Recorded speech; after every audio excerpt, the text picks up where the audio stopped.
Hello and welcome to another episode of Killing the Boredom, a podcast where I just talk about whatever shit I've been checking out over the past week and share it with you in the hopes that maybe you find something that you are also interested in. The first thing I'm going to be talking about this week is the newest record by Tyler, the Creator, Call Me If You Get Lost. I've been a fan of Tyler, the Creator for quite a while.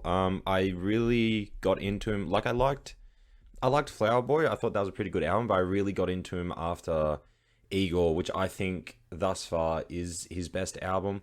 Flower Boy is really good. However, I thought that there were some songs on Flower Boy which were not that great. Songs such as Glitter and November, I wasn't massive on.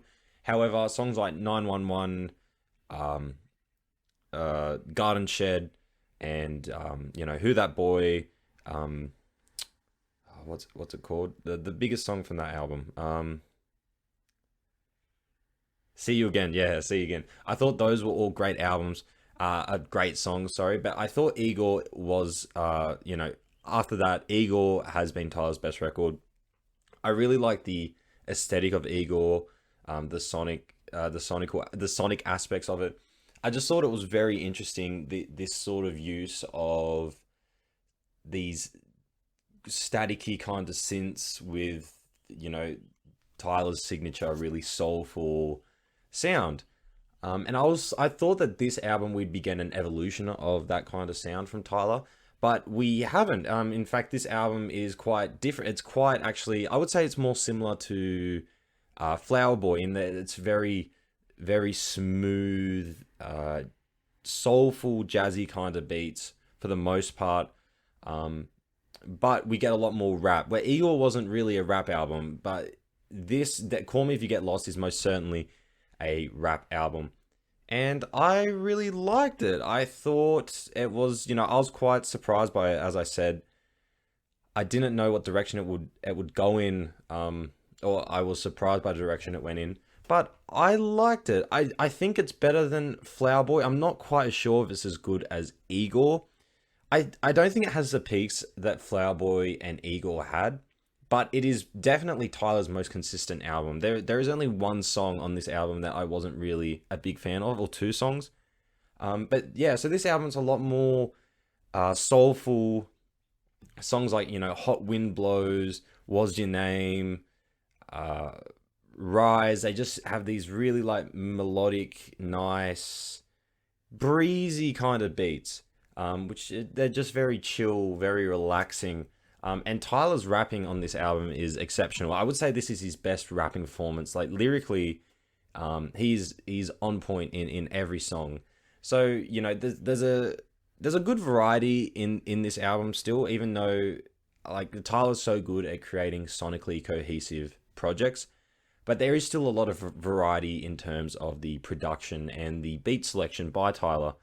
So songs like Sir Baudelaire, Corso, Was Your Name, Hot Wind Blows, they have these sort of, like, as I said before, breezier, soulful kind of beats that Tyler really just like, he just floats over them. But then we got songs like Juggernaut, Lumberjack, Lemonhead, which have a bit more impact to them. The instrumentals are a bit more, have a bit more weight to them, have a bit more, I would say, probably the drum beats in them are a bit more, they stand out a bit more. These songs are very like hype up and G up kind of songs. I kind of struggle with, I don't know how to really talk about albums, but I'm just kind of like, I don't know, I guess I'll just go through song by song, and tell you what I thought about them. So the first two songs, Sir Baudelaire and Corso, they're really good intros to the album, really relaxing, really like lush beats. Tyler's so good at creating these soundscapes that are like, it's not just this like repetitive beat, but it's very lush. There's a lot of instrumentals going on, and there's just a lot going on within the beat, and it just really fills up all the sound. I guess is how you could put it. And Sir Baudelaire and Corso do that well. Then Lemonhead has this sort of like horn kind of instrumental. I was gonna say horny instrumental.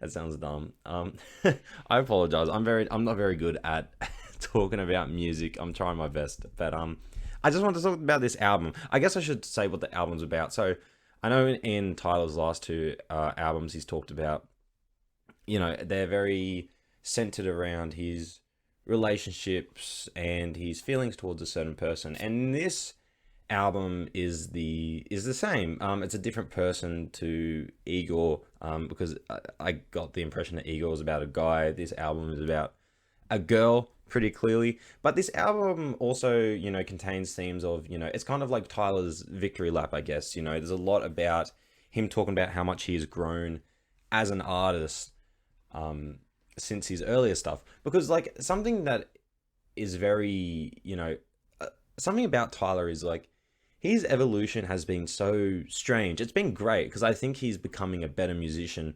But when he first came through, he was young.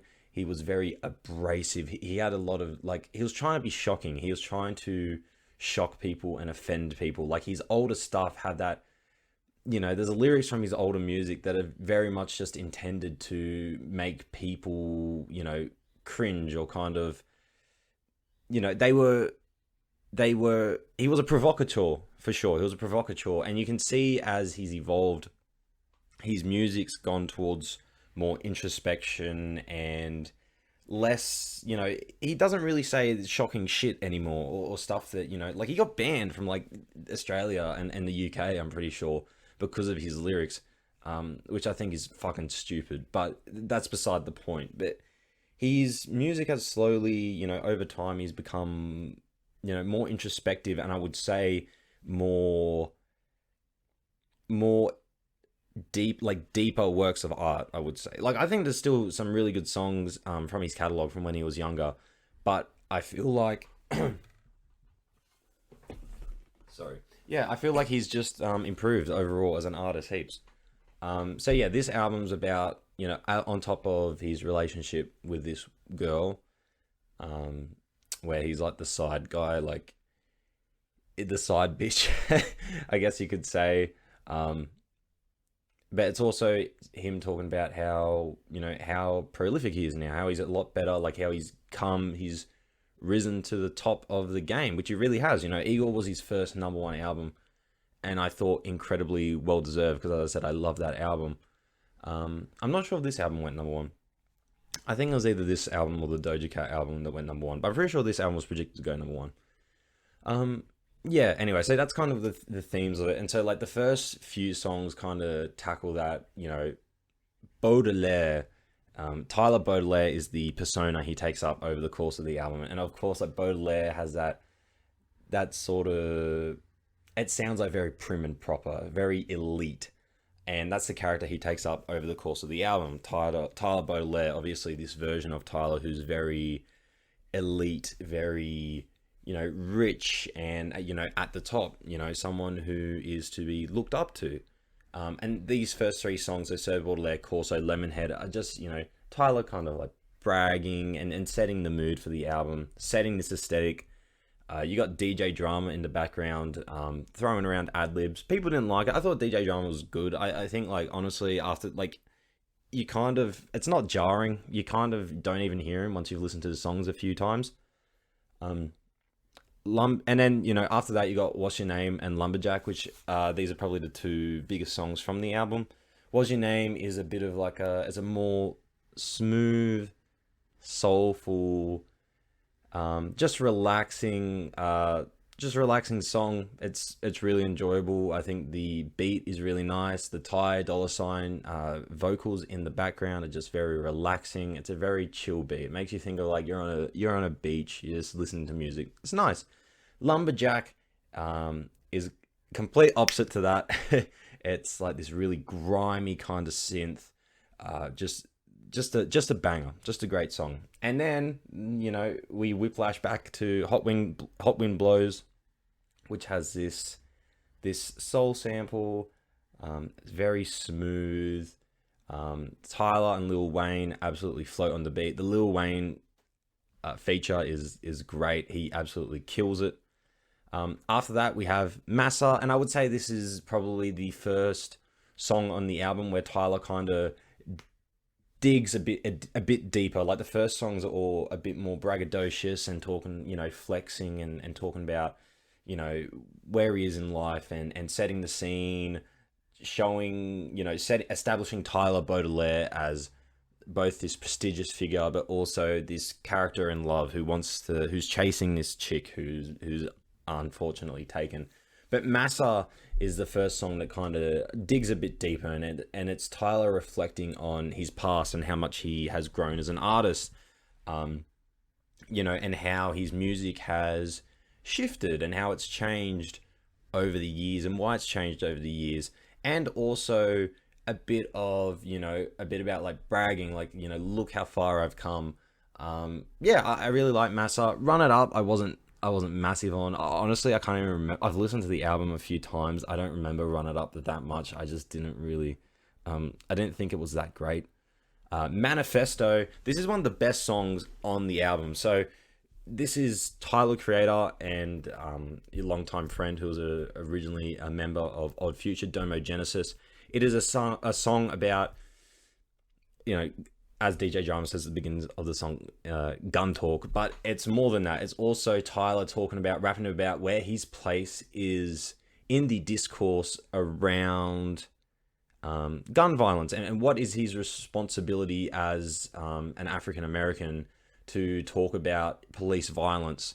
And he's saying that he feels like he doesn't know what his position is, so he doesn't try to say much about it or comment much about it because he feels like he's fucking it up. But he tries to tell that the youth that you should just do what you love. And I really enjoyed this song because I thought it tackled like a serious topical issue, while at the same time showing Tyler's kind of confliction about approaching the issue. And the song's like, yeah, it's really good. It's got a really good feature from Domo Genesis, and the beat switch in this song is fantastic. I think it's a really good beat switch. It's just dirty as fuck. It's like so good, or nasty. Like it's just a great beat switch. Had me doing the fucking stanky face and all that shit. It's fucking good. I really like Manifesto. It might be my favorite song on the album. It's definitely top 3. After that is the song Sweet / I Thought You Wanted to Dance. I didn't like this song. I did not like this song, which is a shame because it's fucking 10 minutes long. Honestly, I think this song is probably one of the things holding this album back the most, which I know like people are not going to be like happy about that because people love this song and say it's the best song on the album. But yeah, I just thought it was fucking boring. Honestly. And that's, I think, one of the issues with sometimes he can just make a boring song. Yeah, I know he would fucking, everyone, like Tyler fans would disagree with me, Tyler would disagree with me, probably call me a fucking idiot, but maybe I'm a fucking idiot for not liking this song. But yeah, I didn't like it. It's too long, it's a bit boring, I thought it was a bit repetitive, apart from the rap verse at the end. I thought that was good, but yeah, man, like, yeah, I was not a fan of that. But after that, we have Rise. Where, Tyler's just talking again about how he rose, in his words, rose to the top of the game. It's a nice song. It's really breezy. It's fun, catchy, just an enjoyable song. Then after that, we have the 3 songs to close off the album. And I thought this is a really strong run of 3 songs. So Juggernaut is just a fucking banger. Like when I heard this song, I was like, holy shit. The beat is sick. The beat switch is sick. The features by Pharrell and Lil Uzi Vert are really fucking good. Just like they both absolutely kill it. Every feature on this whole album, from Youngboy to Lil Wayne to Domo to Lil Uzi and Pharrell absolutely murder it. That is like one of the biggest strengths of this album, is the features are like exceptional. It kind of reminds me a bit of Kanye, how Kanye just gets the best out of his features in his albums. And like, yeah, like Tyler murdered it with the features in this album. Which is interesting because he didn't have that many features on Igor, if I'm remembering correctly, like very few. And I think like not many on Flower Boy either. There were definitely a few on Flower Boy, but Igor there weren't many at all. But yeah, Juggernaut, like just a banger. I love the 8-bit kind of part of the beat. Yeah, that was really cool. And as I said, the features kill it. It's just a fucking banger. This would have to be, again, another top 3 song for me. Sorry, sorry, sorry about that. I'm gonna mute my computer. Um, so then after that we have Wilshire, which is this 8.5 minute song where Tyler is talking about the relationship which he has been talking about through or mentioning throughout the album, and it's a song, it's a story driven song. You know, the whole song, Tyler's setting the scene of how he this relationship formed with this girl, and then the resultant um, you know trials of creating this bond, and how it eventually didn't all go to plan. And it's a really simple beat. It's just like this sort of this synth, four different, I don't know what the fucking the term is, like four different notes of this synth. It's a really like just sort of um, bouncy kind of synth, very simple, a simple drum beat, and that's it. It's a very minimalist song, but Tyler just carries it with his rapping and his storytelling in it. So even though it's 8.5 minutes and there's very little variety in the production, or even like the kind of the rhythm of Tyler's flow, it's just the story is captivating. Like it's a good story, and Tyler's rapping is really good, and it's just, I think it's a testament to how good Tyler raps on this album. And particularly like in this song, the way he still captures your attention, and the song doesn't drag. The song doesn't drag at all, despite being very simplistic and very minimalist. And yeah, I really like this song, and this would round out the top three songs for me, along with Juggernaut and Manifesto. And then the final song, Safari, just this really happy, ending to the album. It's a great closer. I really like there's like a chimey kind of sound in the drums. Yeah, just like a good closer. I would say, I don't know how to rate albums out of 10. Like I've watched so many movies in my life that I'm good at rating them out of 10, at least in my head. But like with albums, I'm not. I would say I'd probably give this album a 7, maybe. But I mean, that, as I said, that may change. I think I'm gonna start rating stuff when I talk about it. To be honest, maybe not TV shows, but definitely like albums and movies and video games. Um, I'm gonna have to wrap this up soon because I think some people are getting home, and I get self-conscious when I'm recording and other people around. I shouldn't, but I'm just a fucking nerd, so I do.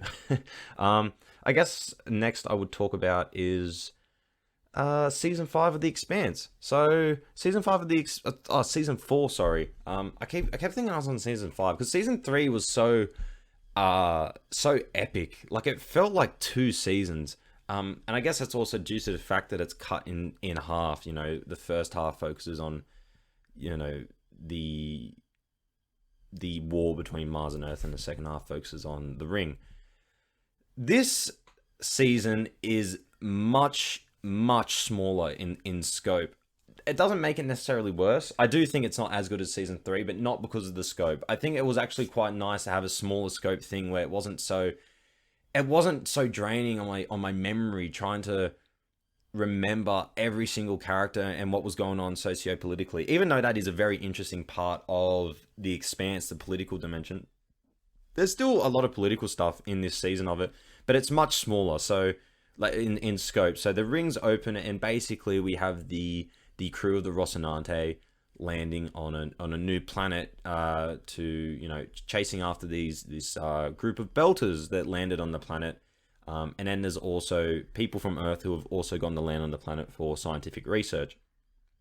And the season revolves around the tensions arising between the belters and these Earth people who have landed on the planet. And I thought it was really good. As I said, not as good as season 3, but I think better than season 2 and better than season 1. First of all, the visuals are great. I think they shot all the stuff on this new planet using like IMAX cameras or something, because the visuals for it were great. Like, they're really stunning. And what I've really appreciated about this show is you can tell its budget has gone up per season, because the special effects, like the special effects in the first season are kind of fucking bad, if I'm being honest. But in this season, they're like really good, like almost movie quality. Very, very very rarely in this season did I point out or make note of poor special effects, which is good because it adds to the immersion. Obviously, it's not the main part of the show, the main part's the story, but it's good to have these good special effects which make the story more immersive. But yeah, I like this season. I thought, as I talk about these, I don't like ruining what happens in the season. But yeah, I thought it was just interesting. It was interesting to see the war between Earth and Mars kind of over, and just seeing where they go from here, and with the opening of the gates. And it was cool to see it still, like, lean more into its science fictiony aspects, because I thought that was something that was lacking a bit in the first season, and it's kind of, as this stuff about the proto molecule gets developed in the series, you see it lean more into the science fiction aspects. And like, I really enjoyed that in regards to this season. And I thought that some of the characters that they introduced in this season were super strong. Mercury is a really good character. I forget the name of the actor who plays him. But he's one of like those guys. Like, you're like, I know that guy. He's like one of those guys. And yeah, he's a really good character. I don't really know what else to say, to be honest, because as I said, I don't like ruining stuff with TV shows. But yeah, I like this season. I think it's the second best season of The Expanse, and I look forward to finishing off this penultimate season before the final season gets released, I think sometime next year. And the final thing, yep, the final thing that I'm going to talk about. Sorry, I just need to check something. The final thing that I am going to talk about in this episode is the the Netflix movie Fear Street, Part 1, 1994. So I went into this movie not really expecting a whole lot. I'd heard that it was average, like kind of good, kind of okay. And I started it and I was like, okay, this is interesting. And then after a while, I was like, nah, I don't really like it, but I'll finish it off. And then it ended. I really liked the ending of it. I really liked like the final 20 minutes of it. So Fear Street, Part 1, 1994. It's the first of a trilogy that's coming out on Netflix. So the next movie, I believe, is coming out this week, and then the last movie of the trilogy is coming out in another week. And it's kind of like an homage to the 90s slasher films. There's a lot of neon, a lot of really like, and it's set with these high schoolers, these teenagers, trying to, find this, escape from this slasher killer in their neighborhood. Set in 1994, obviously. And, I see a lot of people actually kind of talking about how, like, it's cool to have, like, queer horror. And I'm like, yeah, it's not. I really like how it just wasn't a big. It wasn't a big deal. Like, I didn't even think about it until I was reading some reviews after the movie. I was like, oh yeah, that's true. I mean, yeah, that's.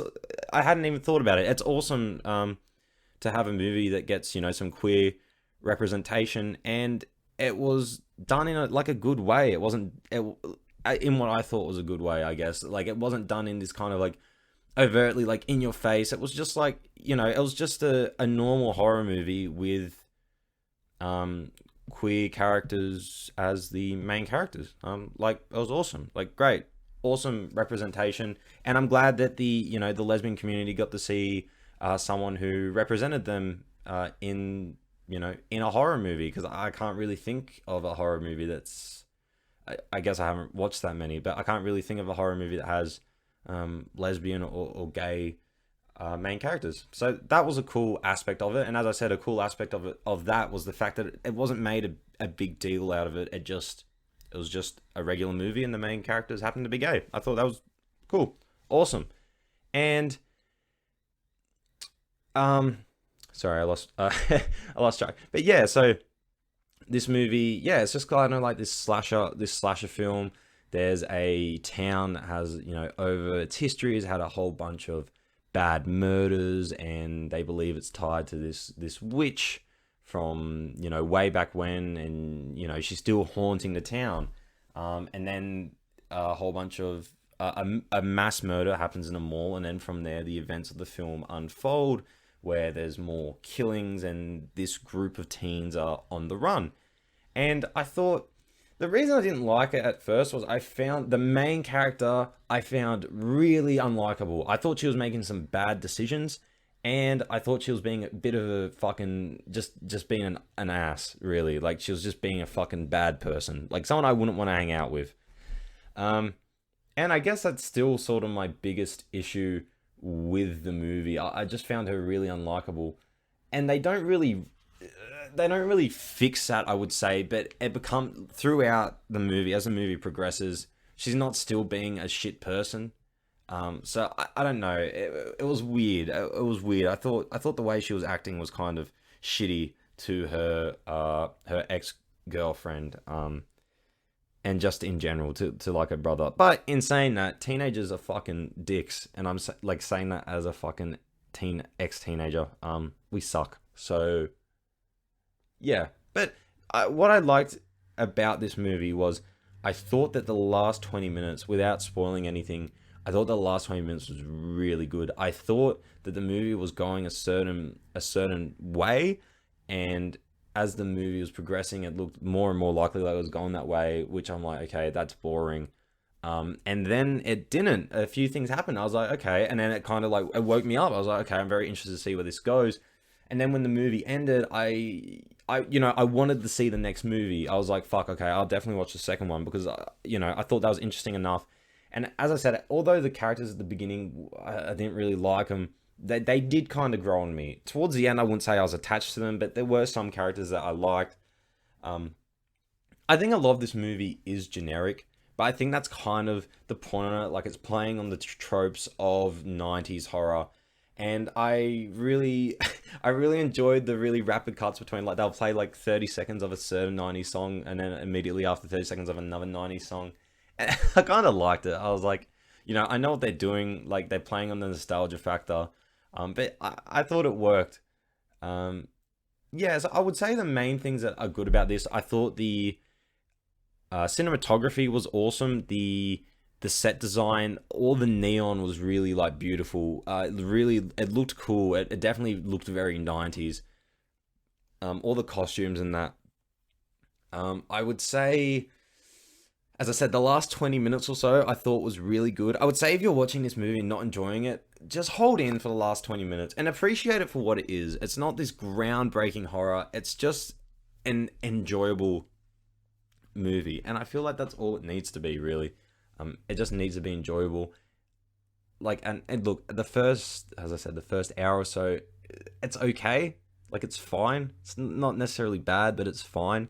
But I would say like the last half an hour, it definitely improves. And there were some like wacky characters in this. Like, was it Eggy? Deggy? Yeah, there was some strange characters in this. I didn't mind it. I thought, yeah, look, I'd give it like a light 5 to, no, sorry, like a strong 5, like a high 5 to a low 6. I think it's worth watching.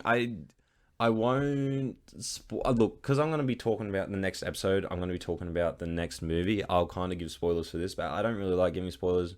If you think I should say spoilers, just comment or like email me on killingtheboredom@gmail.com. Yeah, sorry if I was not very good this episode. I'm not good most episodes, but I'm trying. I'm just doing this for fun, doing this for me. Yeah, thanks for listening. I appreciate everyone who listens. It seems like there's about 10 of you out there, so that's pretty cool, actually.